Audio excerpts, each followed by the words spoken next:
탄핵 이후의 수사 상황을 법조팀 이준희 기자와 좀 더 짚어보겠습니다. 이 기자, 아직 윤석열 대통령이 검찰 수사도 경찰 수사도 안 받았잖아요.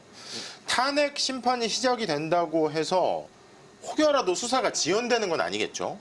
네, 박근혜 전 대통령이 검찰 조사를 받은 게 파면 이후였죠. 그렇다 보니 윤 대통령도 탄핵 재판이 끝나야 조사가 이루어지는 거 아니냐 이렇게 생각하시는 분들도 있는데 결론적으로는 아닙니다. 탄핵과 수사는 완전 별개입니다.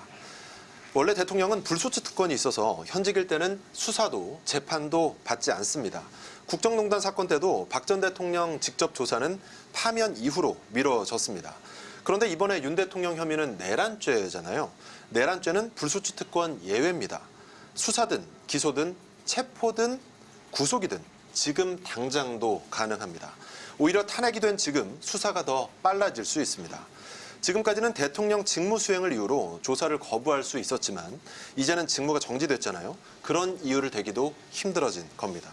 내란 특검이 가시화하면서 윤 대통령을 향한 수사기관들 움직임도 빨라지고 있는데요.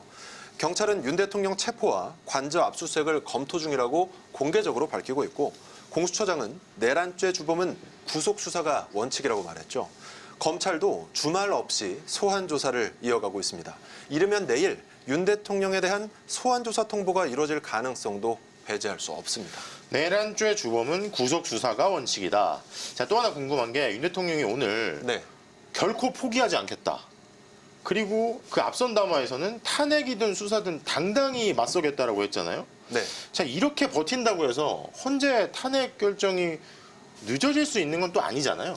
네, 헌법재판소 법상 탄핵 심판은 180일 안에 선고해야 합니다. 거의 반년이죠.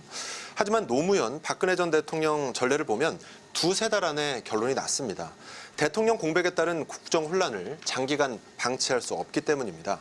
하지만 윤 대통령이 비상계엄은 헌법의 틀 안에서 이루어졌다. 그리고 내란이 아니라고 주장하며 끝까지 싸우겠다는 뜻을 보이고 있는 게 변수입니다. 여러 증인과 참고인을 신청하면서 재판을 장기전으로 끌고 갈 수 있고요.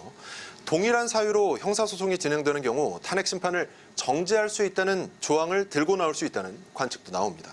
실제로 고발사주 의혹을 받았던 손준성 검사가 이 조항을 이용해 탄핵 심판을 미뤘습니다. 그러나 윤 대통령의 전략이 먹힐 것 같지는 않습니다. 손 검사는 수많은 검사 중 한 명이지만 대한민국 대통령은 딱 한 명으로 대체 불가능한 존재라 헌재가 탄핵 심판 정지 요청을 받아들일 가능성이 낮다는 게 지배적인 의견입니다. 또 대다수 헌법학자들은 이번 비상계엄의 위헌성과 위법성이 명백하다고 지적하고 있습니다. 국회 입법 활동을 무장한 군을 동원해서 방해하는 등 윤 대통령의 헌법 위반 사실관계가 너무나 명확해서 다툴 만한 법적 문제가 쟁점이 별로 없다는 겁니다. 또 헌법재판소도 신속 심리하겠다고 말했습니다. 문영배 헌법재판소장 권한대행은 오늘 바로 신속하고 공정한 재판을 하겠다는 입장을 밝혔습니다. 네, 법조팀 이준희 기자 잘 들었습니다.